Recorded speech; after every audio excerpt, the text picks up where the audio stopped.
Hey, Chris from Cool Tool Shed here, and today I'm going to show you how to make these really cool deck stools out of 2x4's and 1x6's.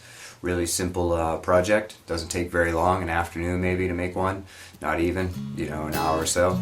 And they're pretty friendly on the wallet as well. So without any further delay, let's head out to the shed and start cutting up some pieces, okay?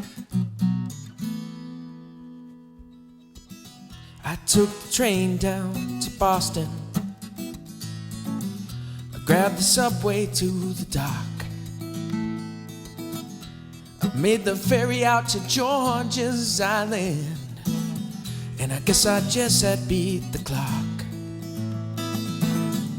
Made it to the water taxi. It brought me over to Bumpkin, and I disembarked and I got my spot. Set up the tent and had me something. Ooh, and here I am out on an island, with my feet in the sand, playing guitar by the fire. Now that we have all of our pieces cut, let's move on to the assembly.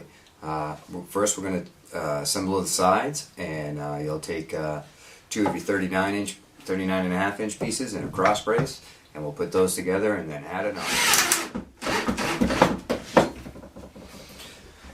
Okay, now that we've attached the cross brace, 39.5s, 14.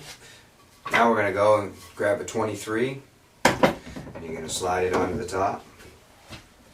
And then you're going to leave it flush with the back side, whatever side you want the back side. You're going to drill four holes, two in the front, two in the back, and drive down four 2.5 inch screws total. So, and then that'll give us our first side. Okay, so I've gone ahead and assembled the seat frame. That's what you have here. And pre-drill.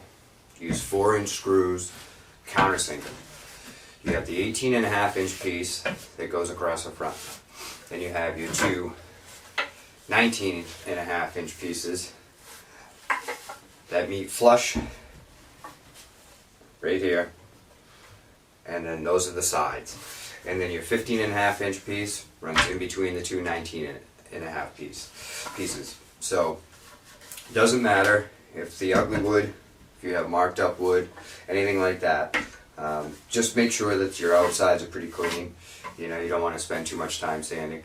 But like I used the gouge pieces, this is where I'm going to put my seat slats. Are going to go on this, so they'll be covered up, they'll never be seen, and that's that. So here's the seat frame, and now we'll move on. What I've gone and done here is taken the two sides and put the seat frame in between them. I measured up 25 inches from the bottom on all four legs so that you have a reference point. Then I clamped them all in. The bottom of the seat frame goes to your 25 inch line. Okay, so got them all clamped up. Now what you're going to do is you're going to take two 4-inch screws. You're going to pre-drill into this long piece. Do it on both the front, both legs on this side. And in the rear you're going to do it on the bottom. Then you're going to come down a little bit, and then you're going to do two 2.5 inch screws and put those in there as well.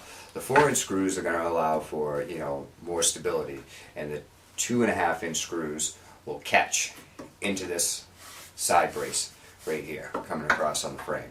So pre-drill, countersink from the outside, that's two 4-inch here, two 2.5s, two 4-inch on the way bottom. Two 4-inch on the way bottom, and then two 2.5 to catch this side brace.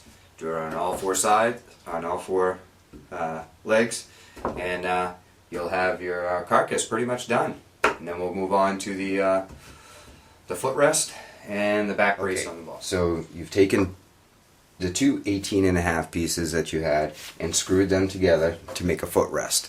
Then you take your remaining 18.5 piece, and that's going to be your back brace.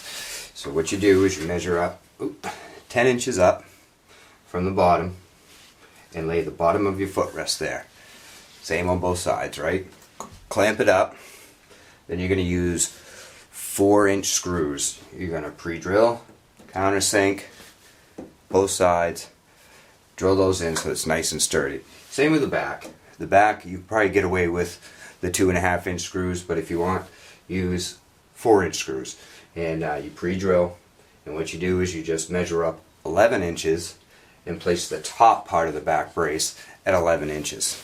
So pre-drill, countersink, and screw those in, and then it's on to the seat. Alright, so here's a pretty straightforward basic step for the seat. You take your 1x6 slats, okay? You're going to slide them in here. It may fit a little snug, but that's no big deal. So what you want to do is you want to leave 1/4 of an inch overhang, alright? Both sides here. Then you're going to continually lay these out, bottom up against each other. You can leave a space if you want to, but I'd butt them up. But pre-drill, couple screws, countersink, and use 1 1/4-inch screws.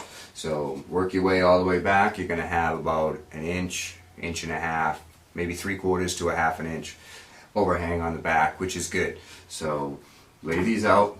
You're going to have 4 pieces for your seat bottom, 1/4 of an inch overhang, pre-drill, countersink, and 1 1/4-inch screws. Alright, and then we'll move on to the back. So get this done, and I'll see you in a minute. Okay, now that you have the seat base put on, it's time to put these back braces on right here. Alright, I have one clamped up already, but what you do is you take where you cut the 15-degree bevel, you put it up against the back leg, and you want to make the very tip, the lowest point of the bevel, flush with the inside of this leg. Alright, so you make it flush, and then this will allow your seat to lean backwards. We'll clamp it in.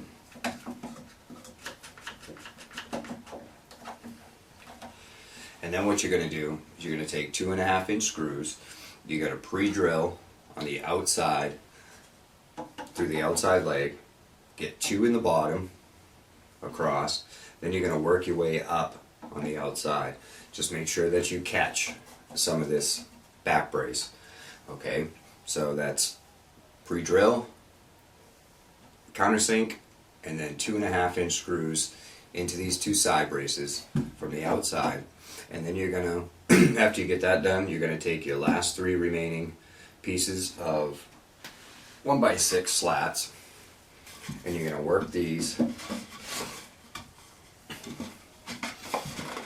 just like you did the seat bottom. Put them flush down.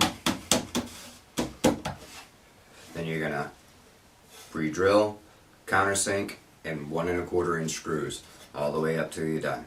And then when we're done that, we're going to round off the fronts of the handles of the arms, and then your stool's ready for sanding, and we're good to go. Alright, now you've successfully rounded off your arms, and you can add a cup holder on here if you'd like at this point. The next step would be to add your 3-inch braces under each arm, front and back. Use 2.5-inch screws. Make sure you pre-drill, countersink, or you're going to get some splits. You don't really need to put those on if you don't want to, but they add for some stability, you know, front to back. Now, I use regular pine just for the fact that I don't really like pressure treated. I use a deck stain so that it seals it, whatnot, and it'll last a long time. I have some of these that I built over 10 years ago, and they lasted, you know, pretty much the 10 years, and I just replaced a couple of them just because, you know, it's time to upgrade a little bit. So, you know, I hope you enjoyed the build. Don't forget the PDF files on the website.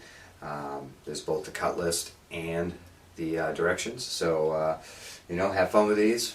Enjoy them on your deck or wherever you're going to put them, and I guarantee your friends are probably going to like them too. So until next time, I'm Chris from Cool Tool Shed, and we'll see you on another build. Take care.